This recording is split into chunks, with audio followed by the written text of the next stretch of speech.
Hello everyone! In this video, we're going to cover the third topic of the APPI Level 2 course. We're going to look at the anti-collision rules and the APPI rules.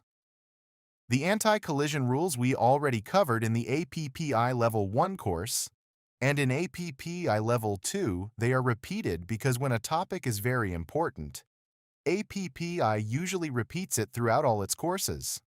And this rule, the anti-collision rule, this air traffic rule is extremely important because it will help us avoid any mid-air collision, which is usually the cause of a very serious accident.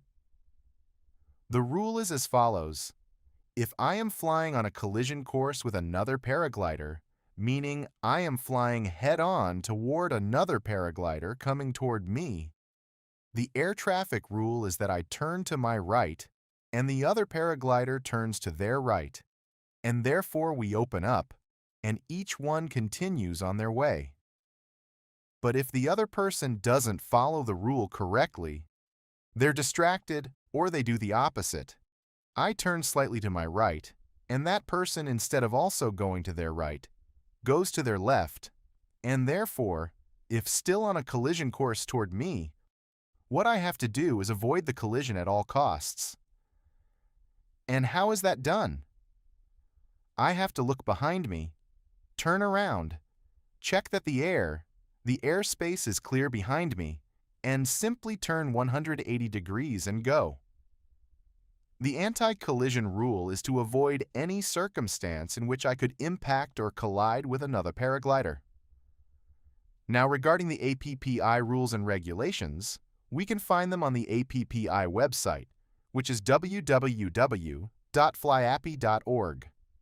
I click on the three lines here and go to Rules and Regulations. You will find it in English, so if you can't read English, simply right-click and select Translate to Spanish. We have norms and regulations. The first APPI rule, the most general rule, is that APPI does not attempt to impose its rules on any existing regulation of a country. What does that mean? That APPI has its internal rules. If you live in a country where paragliding is already regulated, whether by the country's legislation or because there is a paragliding association or federation, then you are subject to the local rules of your country, the laws or the rules of your national local association. If the APPI rules do not contradict the local rules, then you must follow the APPI rules if you belong to APPI. But if they contradict, you must follow the local rules. The only exception is that in some countries, APPI and its rules are recognized as the rules of that country.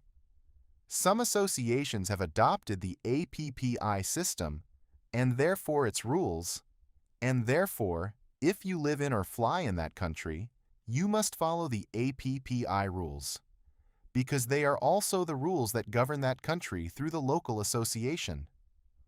Something very important that some students who take APPI Level 1 and Level 2 get confused about. When you finish APPI Level 1 and Level 2, you still have to be under the supervision of an instructor. Neither APPI Level 1 nor Level 2 makes you or qualifies you to be an independent pilot. An independent pilot flies without the guidance and supervision of an instructor.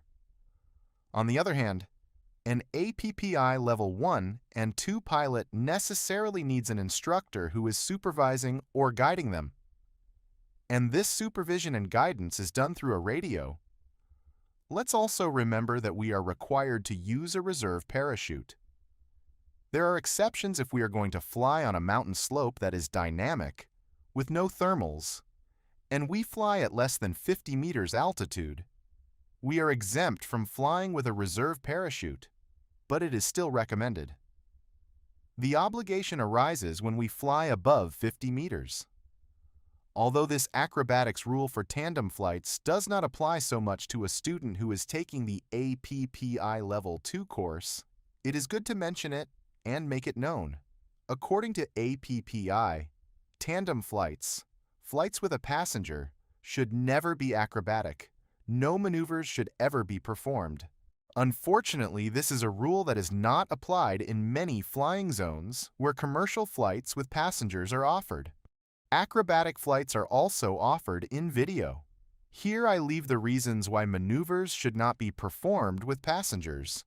And it is good to point that out now, because maybe if you are thinking about taking a course, they might offer you a tandem flight as a prior experience.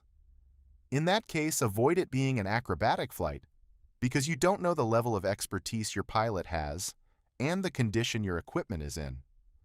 And also, it is a flight prohibited by APPI. Yes, there are exceptions when we do a course or a safety flight, an SIV course.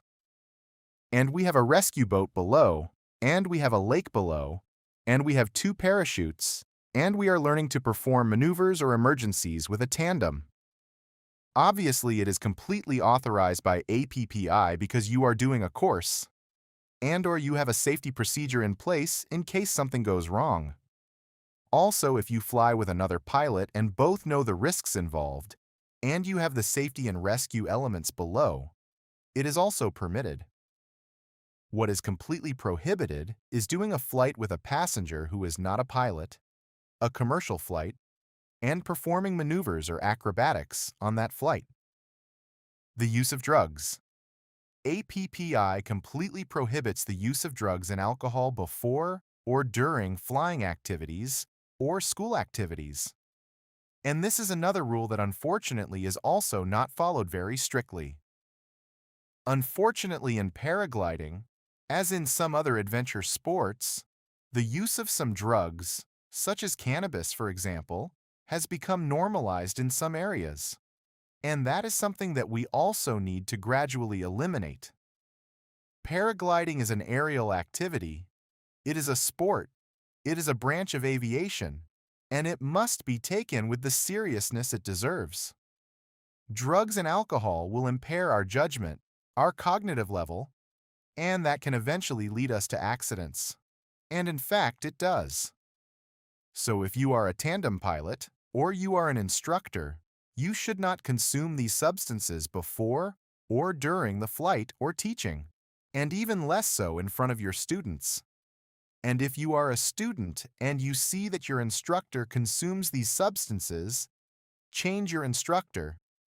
I'm not telling you to file a complaint. Although APPI does allow you to file a complaint with APPI itself through their website. But I would advise you to look for another instructor, because if they are irresponsible enough to use drugs in front of their students, they will do the same in other safety aspects as well. And finally, here we have the 3 situations in which the APPI rules must be respected and followed. Situation number 1.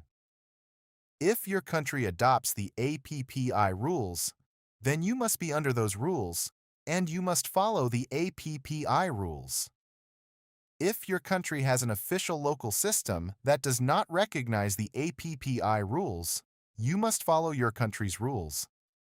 The local laws, those take precedence over the APPI rules. And if in your country there is no regulation of any kind, no association of any kind exists, then you also must follow the APPI rules, unless you are not a member of APPI. In that case, do as you wish. If your country has no rules, no associations, and you are not part of APPI, nor are you interested in being part of APPI, well then fly by your own judgment, fly safely, but you are not governed by any rules. That's it for this video on anti-collision rules and APPI regulations. I hope you enjoyed it. Thank you for watching this far. Don't forget to hit like and subscribe to my channel. See you in the next video.